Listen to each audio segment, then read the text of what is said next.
and welcome back to 90s Noise. This is Ashley, born 1988. I'm April, born 1991. So we're back with another episode of 90s Noise, and we've got a special guest.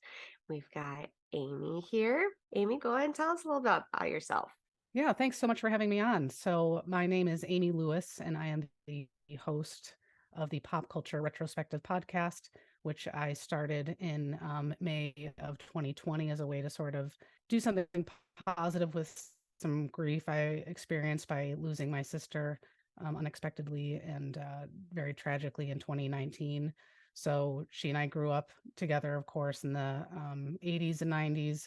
So I decided that I wanted to kind of take a look back at the stuff that we were into as kids, whether it was movies, TV, books, anything like that, and kind of research it and discuss it. So so the Pop Culture Retrospective is all about the 80s, 90s, and early 2000s. It's been about 3 years almost, and I've been really enjoying it. It's been a pretty amazing experience that I was not expecting at all, but it's been just so much fun, and I've met so many great people, and it's really just nice to do something happy and productive with something that was, very difficult. So thanks for having me on. Absolutely. All right. Well, we're gonna go ahead and get going with this. So on our episode here, we're gonna be talking the Will and Grace episodes that you suggested, and then we'll also touch on the Sex and the City season 1 episode, and then we'll save season 2 and Friends for your podcast. Okay, let's get started here. So the first episode, that part 1, what was that name again for that episode? Yeah, it's called Fagmalian. I'm trying to remember what the continuation of the title is. It's escaping me at the moment, but yes. Yeah. Which is, based off of Pygmalion, which is the My Fair Lady musical. Yes. So yeah. So I really liked this. Yeah. I mean, any episode of Will and Grace is fantastic. I mean, I watched that when it was on, and I own every DVD season, which now is a pain in the butt. So it's nice that you can see it on Amazon, because it's amazing how inconvenient that's become. It's like, oh God, I really don't feel like getting out the huge binder that we have now of all of our DVDs and shoving that in the DVD player. That just requires too much work. But now that it's on Amazon, it's very convenient. Yeah, and you don't have to worry about it skipping either, because that always seems to happen. Like, you're in the middle of an episode and then that's it. Yes. You can't finish it. Or you're done with that disc and you have to get up and change the discs to continue. And you're just, oh my gosh. Yes. Completely agree. Yeah. And on DVDs, it never, especially if it's a TV season, it never has what episodes are on the disc either. It's like, you just have to guess. So it's like, oh, it's episode 8. That could either be disc 1 or disc 2. God, which one is it? Oh, I put in the wrong one. Great. This is going to take like 10 seconds out of my life that I'm never going to get back. Oh my God. Yeah. So in the Fagmalian part 1, oh, sorry, go ahead. I was going to ask, what made you choose this episode in particular? Like, what stands out most about this one? I just like the whole concept of Jack and Will taking another, individual who just came out of the, closet, kind of. I think that the title is Fagmalian Gay It Forward. I want to say something like that. So they take him under his wing and try to help him sort of acclimate to gay life in New York. So I just think their approach with him is pretty hysterical, and certainly stereotypical too. But I don't find that offensive in any means. I find it hilarious and really entertaining, and I think there's reason why that show won a lot of Emmys and stuff, because it's just executed so well. And what they do with him is just hilarious. They just really do to kind of turn him around and kind of make him go from an ugly duckling to the guy is Karen's nephew in the show, kind of make him go from sort of like a kind of a couch potato, kind of overgrown hair, to a fit, attractive, more confident in himself person, which is pretty cool. So does it continue into part 2 with more of Barry and that transformation? Is that where it keeps going with that? Yeah. Okay. Yeah, they take him to get his hair cut, and they go to kind of culminating like big event where he sort of presents himself, and he just looks amazing. And he was actually a guest star on Sex and the City at one point too. Oh, cool. I can't remember the actor's name. Yeah. So, and he, certainly looks nothing like the nerdy Barry in real life. But yeah, and Will kind of goes from like, not wanting to date him because he's kind of, a little scruffy. And then when he kind of makes this transformation, then all of a sudden Will, kind of does want to date him, but he's interested in kind of getting out there and playing the field because he's, just newly out and wants to experience sort of gay life in New York, which is certainly a great place to live for that. It's yeah, just a great fun episode. And any scene involving Jack is going to be hilarious because Sean Hayes is just I such was a gonna say, yeah, he is definitely my favorite character from the show. I recall watching the show a lot growing up myself. yeah. And I just always gravitated towards him. I don't know, like Sean is just a brilliant actor, and every Hmm. scene that he's in, he sort of almost steals the spotlight. Yeah. And he's just, yeah, I've always loved him the most. Yeah, he is an American treasure. And let's just, I'm just gonna say it. So yeah, he is a gift, and we are lucky to be the recipient. So yeah, any two-parters on Will and Grace is always a lot of fun. And I did like also the Grace storyline too, in that Mhm. where number one, I guess for me, I watched some episodes here and there growing up. My mom enjoyed the show, so I'd sometimes see it when she'd be watching, but it wasn't one while it was airing that I actually watched a lot or anything. But with even Deborah Messing's character's storyline too on that one, it was interesting because she's like had just moved to Brooklyn, and that Yeah. I don't know New York well enough to know like the difference, and it sounds kind of almost like in a sense for my area, like okay, living in St. Pete, having to go across the bridge to Tampa, like it's such a chore and everything, but even Yeah. though it's not far, it still feels far. And then I don't know, Ashley knows this because I'm a huge animal lover, but then like the whole little cat scene where the neighbors like brings the cat and is like, here, I brought you a gift to cats and everything. I was like, okay, this is Yeah. this is pretty interesting.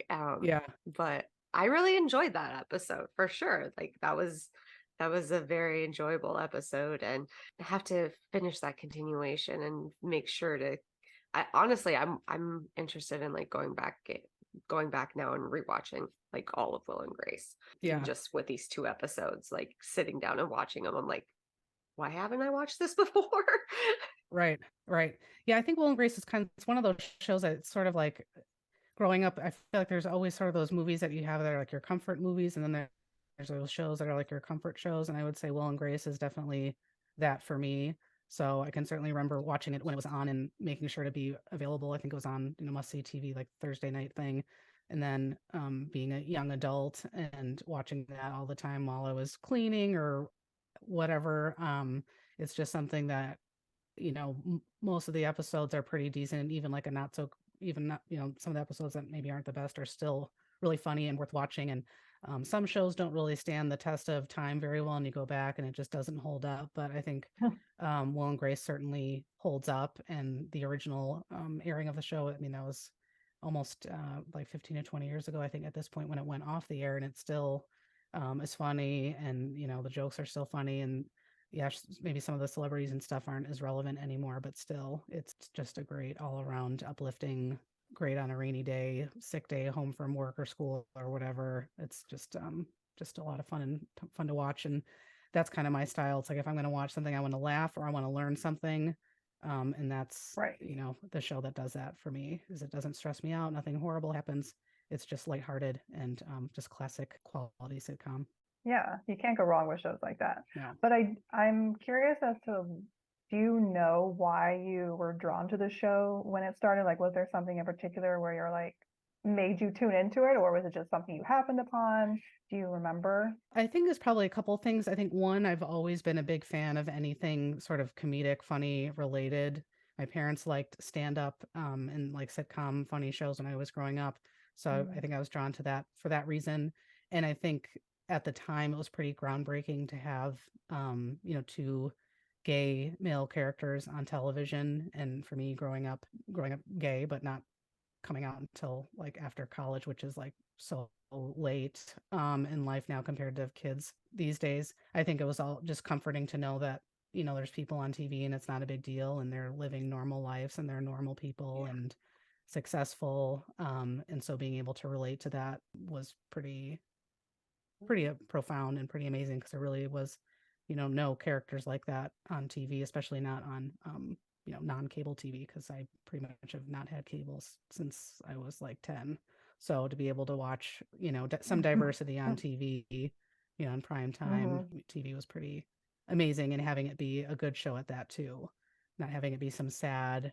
There's so much that you can watch about being gay that's all really sad and being bullied, and these things happen and we need to talk about it, but it's also nice to just watch something that's funny and lighthearted, because it's not like, being gay isn't horrible every 2 seconds. There's a lot of, just normal stuff, having a job and hanging out with your friends and, traveling and helping people who just came out of the closet, get acclimated. That's seeing that was just pretty comforting as a young adult, kind of struggling with that too. So yeah, I remember before Will and Grace came out, it was Ellen that had her show, and I do remember like watching that and stuff. So I know that I'm pretty sure like that show helped Will and Grace sort of come to be, almost to make it where it was okay to have that show. And then even after the huge success of Will and Grace, like it was very groundbreaking for shows like Modern Family and Glee and things like that, where they were including the more diverse characters of having those gay couples and everything, which, like you said before, wasn't that commonplace in a lot of just regular sitcoms that were airing on TV. Yeah. And certainly not a main character. And if there was like maybe a subtlety with a character, and, the side story, was probably not that big of a focus on the show, or was kind of a depressing thing, or, this is just like making it quote unquote normal, which is, kind of not the best word to use at this point, but just kind of putting it on people, in people's homes and in their living rooms. It's like, yeah, gay people are funny, and gay people can be sad, and gay people have jobs. And I think it helped, open people's eyes a little bit of just normalcy. And Sean Hayes and Megan Mullally. Come on, if you don't like those two, then oh my gosh, yes. If you can't watch those two on TV, then I guess you must like live under a rock or something, because they are just, incredible, Like, I don't, if you don't like Sean Hayes and you don't like Megan Mullally, then I guess we can't be friends. Right. Yeah. Honestly, I would have been fine with watching the show with just them two, because right. I don't know. Totally. I just didn't really care for Grace that much. Like after a while, she just kind of gets on your nerves. Like she's just kind of a little bit annoying and dramatic, and that's why I'm like, okay, I could be fine with Sean and Megan just doing their own thing, and sometimes Will could come in and have his parts, but I would be fine if Grace wasn't there. Yeah, she has some kind of like pesky neighbor qualities at times too, and just nosy, and definitely. I enjoyed that episode. Like I said, I watched it in the order that you had provided and everything, and so it was like, okay, I can dig this. I can keep watching this, and because sometimes we Ashley grins and bears it on some things that I send her to watch and everything. It's one of those things where I'm like, okay, yeah, this is definitely something that I have it already planned to be watching, like starting from the beginning and go back through and everything. And then the next episode that you had provided, I was dying laughing for that other episode. It's a classic.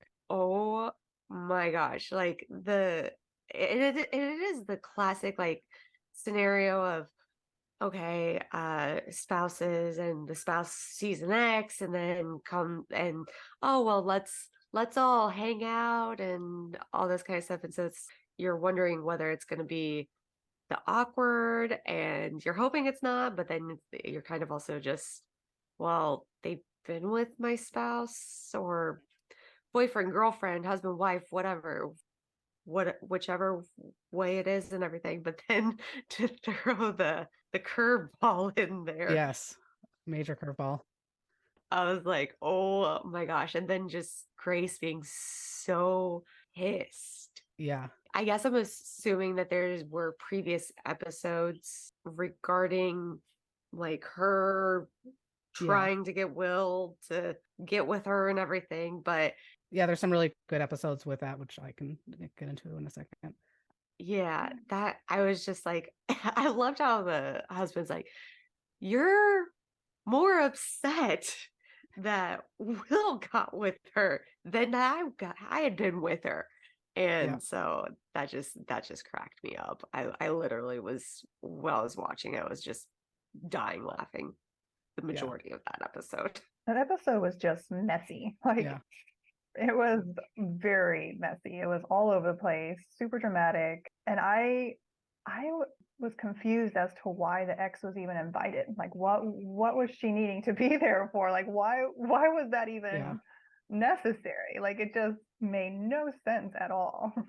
I Yeah. feel like the husband had invited almost kind of like trying to I think he wanted Grace to be jealous and like jealous over him and like trying to like fight for his attention and stuff like that. That's kind of how it seemed with like how upset he was Yep. about Grace being more pissed about Will having gotten with her than the husband. So I don't know. I think it was kind of trying to build his own ego, the husband's ego. Yeah. I could see that. Yeah, so the episode is called Last X to Brooklyn. Yeah, the kind of the backstory of Will and Grace is kind of like, long story short, is that Will and Grace were actually a couple at one point when they were in college, and there's some great flashback episodes, kind of stereotypical 80s stuff when they're in college, which is hilarious, which I strongly suggest watching. So they were a couple for a brief period of time, and Grace was, really, really in love with Will, and I think would have married him right away and all this stuff. And Will, I mean, cares about her too. And it kind of comes down to like they're gonna, try to be like intimate, but Will kind of avoids it very strongly because he knows that he's gay and feels bad telling that to Grace. And so I think she sort of, as the show goes on the whole time, there's this sort of undertone of, that she really is in love with him, and it's a bummer that he's gay and stuff like that. So it kind of played out in that episode that, out of Will's only ever had sex with one woman, and out of all people, how could it not have been Grace? And so I think that's why she's just so unbelievably upset, because how could it, out of all people, they were like a couple and she loves them so much, how could she not have been the one? So there's certainly a lot of emotion in that. Do her and Harry, I don't remember what his character's name was. They don't end up together, right? It's Leo. Leo. They're not together in the end, right? In the end, I don't, at the very end of the show, like the show's run, I don't think so. Okay. That just seemed like a Yeah. toxic relationship. I'm like, please just Yeah. separate. Yeah. Yeah, he ends up, spoiler alert, ends up like cheating on her when he's doing Doctors Without Borders and stuff like that. So yeah, it gets complicated for sure. But Leo, I mean, but Harry Connick Jr. certainly plays a very like awkward, kind of annoying husband role in that show, which was kind of unexpected because I'm just used to hearing him on the When Harry Met Sally soundtrack. So to see him Oh my acting was gosh, kind of that was him. quite hysterical. Yeah, That yeah, was it. I didn't. That didn't click yeah. at He's a all. musician mostly. Yeah, I don't know where the random acting stuff comes in, but Acting came in. Yeah. yeah, Yeah, I don't know. I didn't really feel him in that role. He was very awkward. Like I don't know. It just didn't seem like they had a good connection or something. He just yeah. seemed off in it. I don't know if it was one of his earlier acting roles, so maybe he just wasn't really sure what to do. I'm not sure on that, but yeah, I just didn't. Yeah. Well, in an earlier season, Deborah Messing of Grace dates a character played by Woody Harrelson. What? Those are Oh, some great episodes oh, I too. like Yeah, and he's that. kind of like a hippie in the show, and which is not hard for him to do. And No. they're a No. cute couple. Yeah, they make a cute couple, but yeah, I don't think they end up staying together. And then Diane, the ex-girlfriend of Leo, is played by Mira Sorvino, and she does I think just a great job in her role, playing the ex-girlfriend, which people who hang out with Mhm. exes, I always found that like I'm just not one of those people. And I know people are like, oh, I'm getting married and my like ex-boyfriend's gonna be there. It's like, that is really weird. No, I'm no, not. no, no, no, no. Yeah, I was gonna ask that. Do you guys like? Are you people that hang out with your exes? Are you gonna get Never. super crazy and jealous if that person didn't sleep with you but slept with your ex, or however that story went? Like, I just mean like, no. Yeah. Definitely don't. I think that's the most awkward thing in the world. It's like if you've all known the same person like intimately. I mean, I like to be on like good terms with Yeah. people. I would, it's always hard to be on like horrible terms with, somebody that was a part of your life. So I try to like be amicable or whatever, but there's literally no reason for me to spend any time with somebody that I dated. I find that very awkward. And Yeah, no. but yeah, Mira Sorvino just does such a great job. And it turns out that, Will slept with her right after Will and Grace broke up. And Will was the only man that's ever really satisfied Diane, if you will. And Leo has a really hard time accepting that. Then then he's upset now too, because it's like, oh my God, not able to do what I thought I could do. And, my wife doesn't really care that Diane was my ex-girlfriend. She just cares that, Will slept with Diane. So yeah, the layers, it's an onion. That episode is just like it's an onion. The layers are just, and then Yep. Karen and Jack are there, and there's a little dog that, The A little dog. Chompers. What was it? The Earl of Puppydom? Yeah, yeah, exactly. Who has an accident and a very but they just add so much, comic relief to the tension that's in the room. Will and Grace and Leo and Diane, they just, help kind of just break up the tension with their funny jokes. And the great like classic tension like dinner scene in a sitcom, which I feel like is pretty standard, because there's always those standard for sitcoms. There's always a like stuck in an elevator episode. There's always the Yes. somebody got hit over their head and doesn't remember anything episode. And then there's the like tension at dinner episode. So, but not usually involving a gay man and a straight woman, but having intercourse. So, but it was I think it's a classic episode. I don't think I've watched a ton of stuff that Mira Sorvino is in per se. She's not at the kind of the top of my list of movies I've seen her in, but I thought she kind of added a lot of also kind of awkward, insecure in a good way energy to this episode. Did you watch like the little mini reboot that they did? Was it a couple years ago that they did that? Yeah, I watched a couple episodes. I struggle with reboots at times, because it's like, can we please think of something else? Can we not have any, original ideas? Or, that show is so great. Why go out while you're on top? Little Jordan kept coming back from like retirement. It's like, you know what? You're 40 Oh now. my Yes. Like, just don't. Like you're amazing. You're the best, one of the best basketball players that ever lived. Please just, don't come back. And I think, same thing with the show. But the episodes I did see were actually pretty funny, and I think it came on at a time where people needed some comic relief, because that was sort of like height of pandemic. So Oh yeah. I kind of get it from that angle, but from a like, can we just think of something else, please? I was against it, because we need some new sitcoms for people to get attached to. Definitely need some new ideas and everything. And you can even take some ideas from previous ones, but put their own spin on it. The reboots are just getting a little out of hand, I think. Yeah. They are. Yeah. And they're not really providing you with like anything new. It's like they're almost just redoing the old storylines. Right. And yeah, it just kind of gets boring, and it's not good content anymore. Right. Yeah, I heard about the Full House reboot, and I was like, wow, that could be really interesting. Huh. And I don't think I could even get through one episode. So yeah, when that came out, I think I got through maybe 10 minutes of that Fuller House or whatever. I was like, this is so bad. I can't even, it is painful for me to watch this. I just can't. And so I think I watched Really? 1 or 2 episodes, and I just could not take it. Yeah.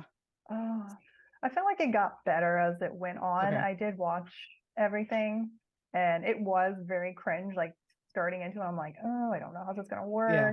But it did get better. You did kind of start really enjoying the cast and everyone that because they brought back the same dynamics, and so it kind of did feel like you were back as a kid growing up with that Full House again. So Yeah. Okay. Well, that's good to know that it got better. So maybe I'll try to suck it up and watch it, but I just could not. It was just, oh my God. Because I mean, it's not like it was known for their acting skills, or, I don't think they won any Emmys for being outstanding writing or outstanding acting, but I do definitely understand what you're meaning on that, because I did kind of feel like I was just watching the same show, but instead of it being Danny, Joey, and Jesse, it was DJ, Stephanie, and Kimmy going through the exact same thing.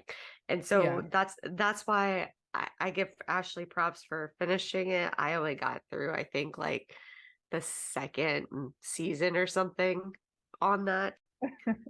And so, yeah, the reboots, it's hard for me too on that. I try, but it's like, why ruin a good thing like with Right. don't ruin that memory I have of that whatever. It's, I guess, I in a sense I understand. I do get it because they're trying to just bring back the same, The nostalgia. yeah, but sometimes it's better left untouched. Yeah, sitcoms should just remain, a good show should just remain where it was. Just don't bring it back. But people obviously wanted it to happen and it ran for a few seasons, so I'm kind of in the minority, I think, of that. But we just need some fresh ideas. Very true. Very true. You definitely got me sold on Will and Grace and getting back into going back through and rewatching that. Cause like I said, I was always more of a, I guess, action person growing up. And so some of those, like those comedies and everything, the sitcoms, I sometimes had to like difficulty getting into, but now as an adult, I enjoy it so much more. And maybe because I understand it, like understand the jokes and everything. I've definitely got that on my list of must watch.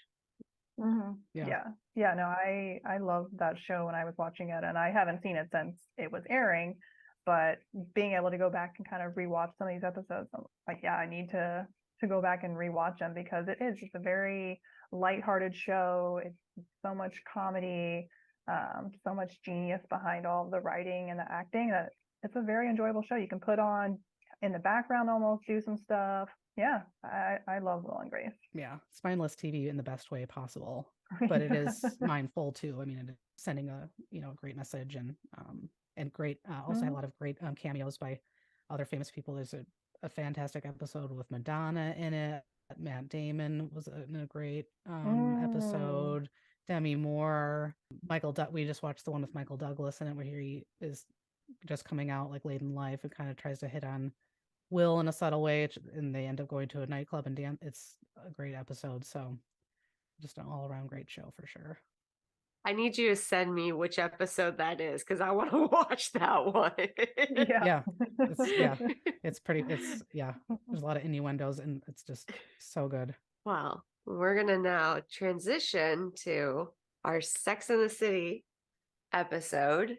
Yes, and we're doing one episode on ours and then on our podcast, and then you gotta head over to Amy's to catch the remainder of what we're going to be chatting about. But this episode is what was it called? The 20-something guys?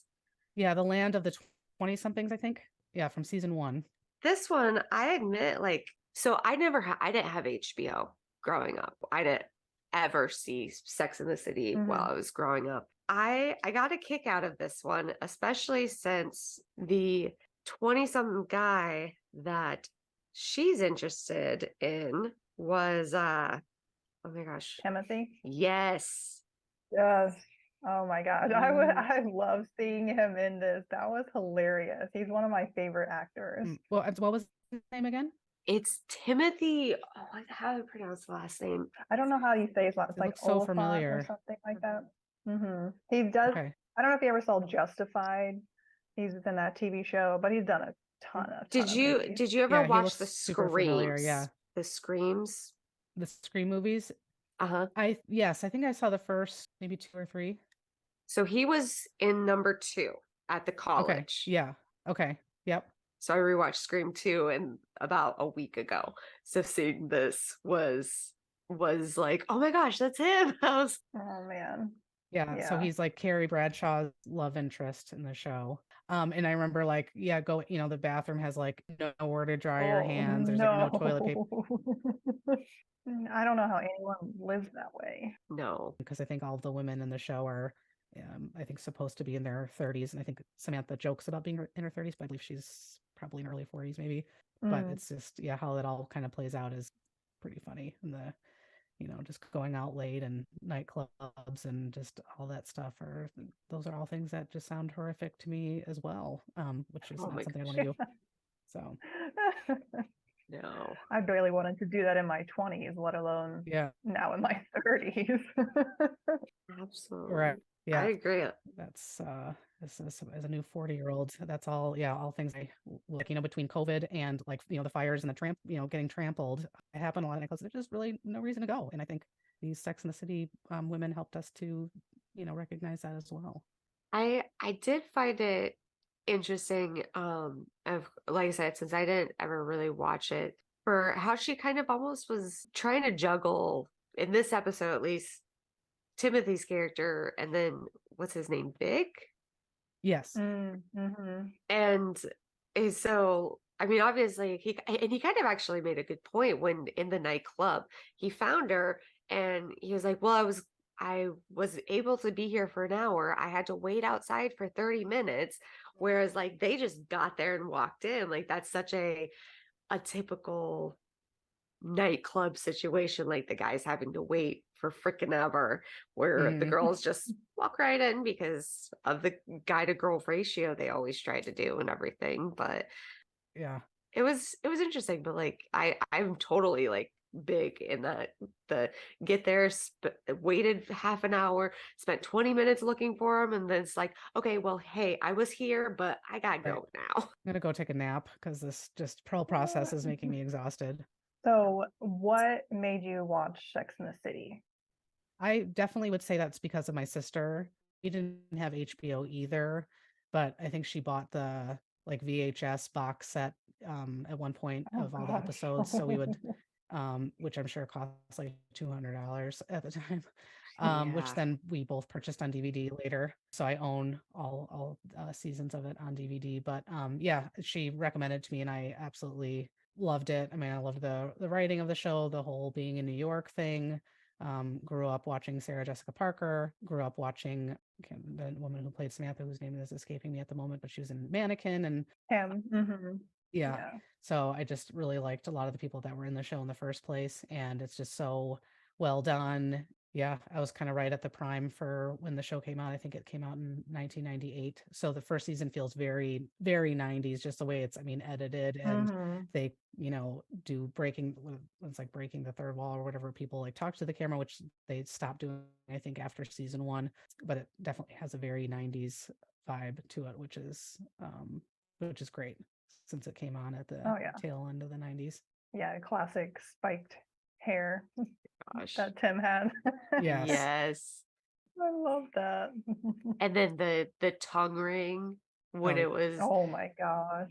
oh man. I remember, so this Yeah. is kind of not related exactly, but when I was in college, I was on the crew team, but it was like a rec thing, not like a full blown like D1 team or whatever. So it was just kind of like a fun thing to do. So we had to drive ourselves everywhere because we like had no money. So we would, drive to the regattas and races in somebody's like old crappy car, drive for 8 hours or something like that with a couple in the back seat. And the guy had a tongue ring. And the whole time we were driving, he could not stop like running it along his teeth, clicking it. So it was like 8 hours of listening to somebody and their tongue ring on their Oh, teeth. It's like, oh, this is oh my God. I'm like, Oh. can you please, and I was, young, and, I'm sure I was just like, it's fine. Or he didn't say anything, but now I'd be like, oh my God, when we get to the next gas station, you're getting out of this car. So you're driving me nuts. Oh my God, that clicking, please stop or I'll rip that tongue ring Oh out of my your mouth. gosh. Yeah. That's So, awful. but yes, tongue rings were the thing. Yeah, tongue rings. Ugh, seems like an infection waiting to happen. I'd be too afraid to swallow. Like I always hear so many people like end up swallowing the ring and Ew. everything, just Ugh. whether it's in their sleep or they're eating something and it like comes loose and I'm like, why? Like no, No. no, no, no, no, no, no, no, Wow. why? I wouldn't. Oh God. Yeah, I went through a piercing phase. My eyebrow was pierced, my nose was pierced. I thought I would, when I was in college, I was like, oh my God, but I would never, never get my tongue pierced. And just that trip, I will never forget that. The click clack of that for hours and hours made me crazy. That could have turned into what was it, like a 2020 serial killing, like Yeah, really.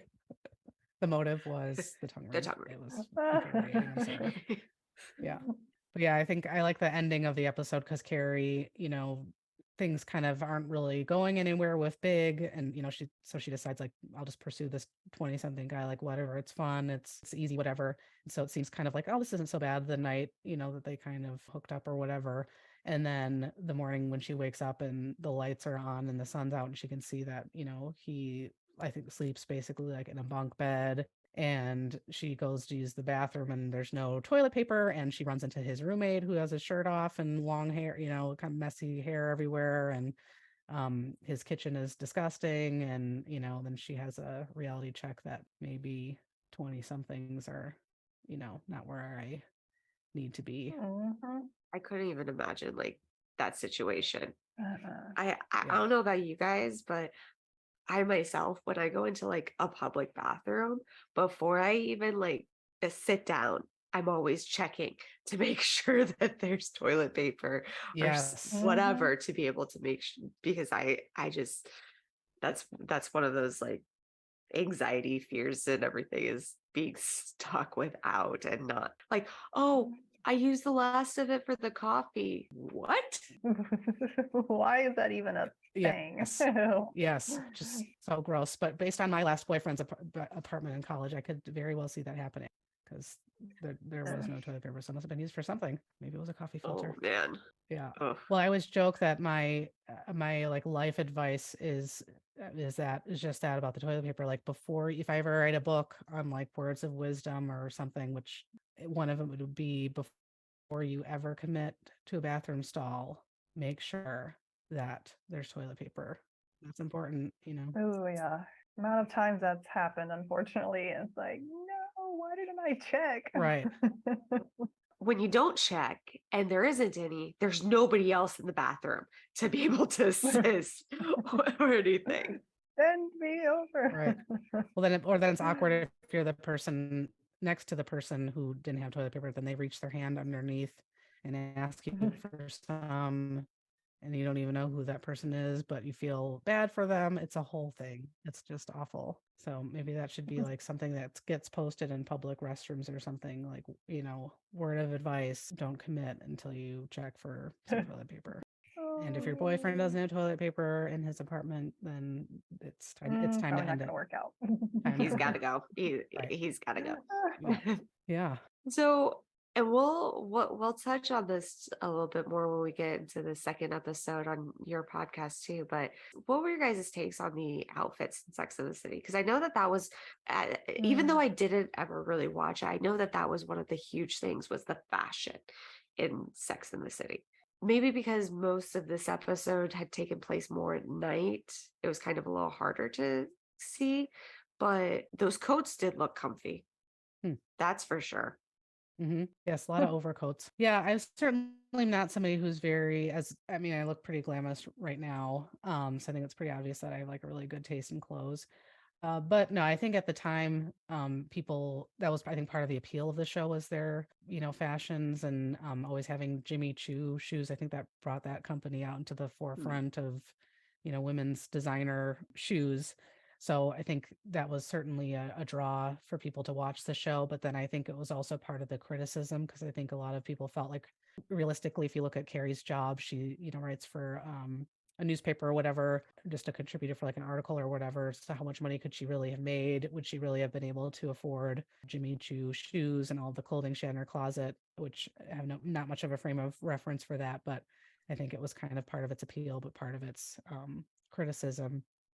But also, if she wasn't making that much as a writer, I don't know how she afforded to smoke, that was really weird. I kind of forgot about that aspect of the show, is that she is a smoker off and on in the show, which is just like so weird to see, because that's just, I never see anything with anybody smoking anymore. But then again, I'm a parent, so I watched Power Rangers and Winnie the Pooh, so I'm not really seeing anybody smoking, but that was really weird to see. And then at the same time, I think when that show was on, I unfortunately was a smoker too. I was which is just hard to believe.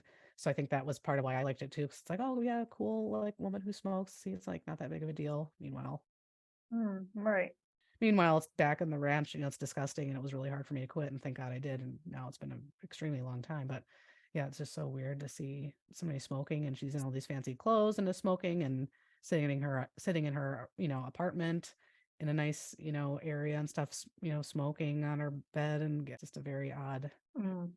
concept. Out of curiosity, is there any episodes where like she sets her apartment on fire from smoking in it? I don't think so, but that would have been a very important lesson, I think, for the viewers to see if Yeah. the cause and effect Right. of smoking, the damage you can do.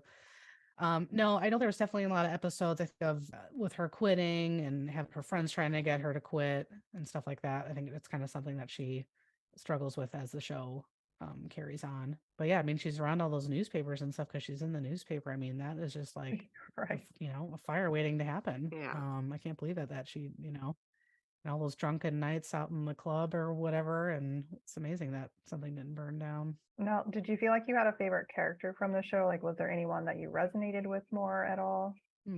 That's a good question. Probably, I think ultimately I would probably say Miranda, just because she's a little bit hugely sarcastic, which is, and she's very, she wasn't as like sort of like she's a bit different than the other women of the group. I could just relate to her from just being like very matter of fact, telling people sort of like it is, but also having it, doing it the whole time with a sense of humor. But like Samantha, I could certainly not relate to at all. Although Kim Cattrall, that's her name. She does such a great job playing her. Amazing. Yeah. But how about you? How about you two? Any character that you feel like you can relate to? Okay, so there was Miranda, there's Samantha, there was Carrie. What was the other one's name? Charlotte. Charlotte. I think her probably for me Charlotte? personally, Yeah. yeah. She just seemed kind of a little bit more my speed, more of a, I don't know, almost kind of like a Midwest girl, in a sense. Yeah. And so that kind of just the 2 episodes we watched and everything, that's who I already kind of immediately was like, that's who I'm drawn to. Yeah, I think probably everyone wanted to be Carrie, but Yeah. I didn't really watch the show like April growing up. That wasn't something I watched. For some reason, I don't even know why I decided to watch the movie. And then it kind of like sparked my interest and I started watching some of the episodes. But I would have to say I'm kind of a mix between Miranda and Charlotte. I feel like kind of a combination of all the things, basically what both of you said about them.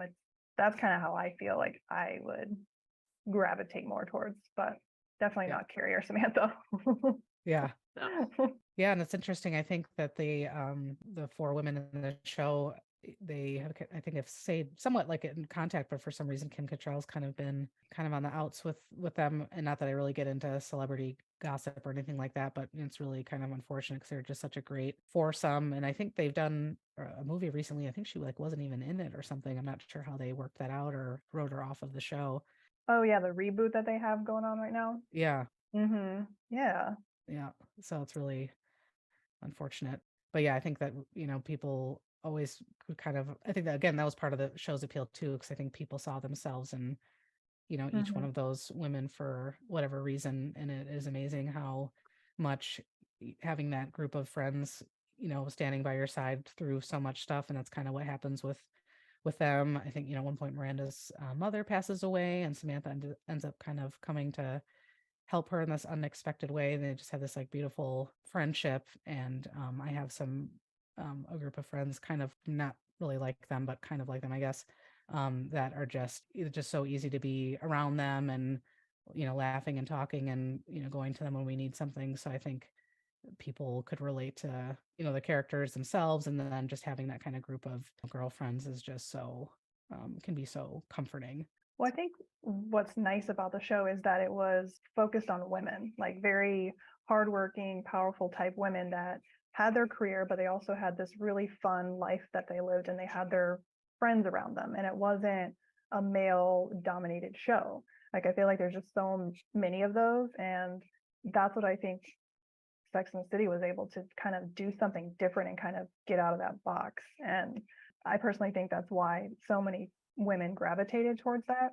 And if I would have been at like the ripe age during when it came out, I definitely probably would have watched it. But unfortunately, I was only 10, so I don't think it would have sat too well with me. But Yeah.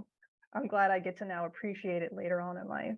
Yeah, I agree. There's no, so many TV shows, it's the central characters are a couple, it's like that's the main or the will they, won't they, or, is always at the center of stuff. So yeah, I think that's a really great point that they were 4 independent women that could rely on each other. They didn't need to rely on a guy with no toilet paper to come and rescue them. Which I think is another great message too. Because I know that for a lot of women, especially heterosexual women, I feel like there's a pressure that like you should get married. And then once you do get married, every 2 seconds you're asked like, when are you going to have children? Which is really such an invasive, inappropriate question. That's really Yeah. none of anybody's business. So I think that resonated with people is just women can have fun and go out and hang out with their friends and it's fine. And you can be 35 and not be married and that's okay, because just because you're a certain age doesn't mean you need to whatever. And I don't know why we do that to women especially. I find that kind of infuriating actually, and I don't even have that pressure, but I know I have friends that do and made it okay to be a single woman who's not 20, and that's okay. I completely agree on that. I mean, it's something that watching the show, the episodes we watched and everything, it really did make it. I do see why so many women love this show.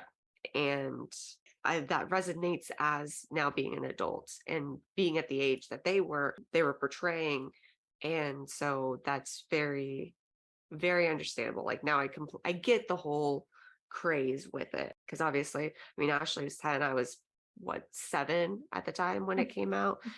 So there was no way in hell that, like, number one, my parents would even like be okay with me watching something that had the word sex in the title, but which is understandable. I mean, I'm 7, I don't even know what that is. Right. Yeah, you'd hope yeah, really. So a very entertaining episode. And yeah. Did anyone catch the line in the episode that I just kind of thought was funny? Was about where it was like Banana Republic said, "This isn't the Gap." Oh, yes. yes. Yes. I just thought it was hysterical. So many relevant jokes for the 90s jokes. Yes. Oh my gosh. Yeah. Yes. We'll be lucky if the Gap is around for 5 more years, if that. I mean, Yeah. oh my God, crazy. That's for sure. Yeah, it's funny where you're talking about like your parents with like them, not wanting you to watch stuff inappropriate, which is totally understandable. I don't know what your parents did to try to prevent that, but a lot of times my mom, if she came in and saw something that, is not appropriate for us to be watching, she would just stand in front of the TV. Oh my gosh. That's funny. The show was perfectly timed for college. My sister and I were like college aged, end of high school, during the show's run. So I think we were just had so much fun watching it. And because I think they were not afraid to like talk about kind of taboo subjects too. Right. So I think that was part of the appeal too when you're young, is like, this whole different world that's out there with dating and whatever. So I think that was part of why we enjoyed watching it. And I think we watched it so much that I think eventually my sister like just, I think, donated her Sex and the City tapes to Goodwill or something, because I think she'd just watched them, had watched the show so many hundreds of times that she's just like, I can't handle this anymore, so I'm just gonna get rid of it, because I'm like never gonna watch the show again because I watched it so much. Understandable. Yeah, and I think it holds up well too. Just I mean, not as well as Will and Grace, but I think it still holds up pretty well, and people can relate to it. And again, who they're talking about, and their cordless phones and stuff like that, things like that are dated, of course. Yes. And smoking is like, who smokes anymore? That's certainly dated, but I think people could still relate to the show. And you can watch it on we don't have HBO Max, but I decided to get a free trial so I could rewatch a couple of those and just in a better format, because it doesn't DVDs were not formatted for the widescreen TV. So yeah, so it's easy to watch on HBO Max now, which is nice. Yeah. Just have to remember to cancel that trial so I don't start getting charged for yes. a streaming service that I don't need. Definitely. Yeah. We're going to be continuing this on Amy's podcast. So be sure to check in and hear our continuation, where we talk about another episode of Sex and the City and jump into Friends also. Yay! I can't wait.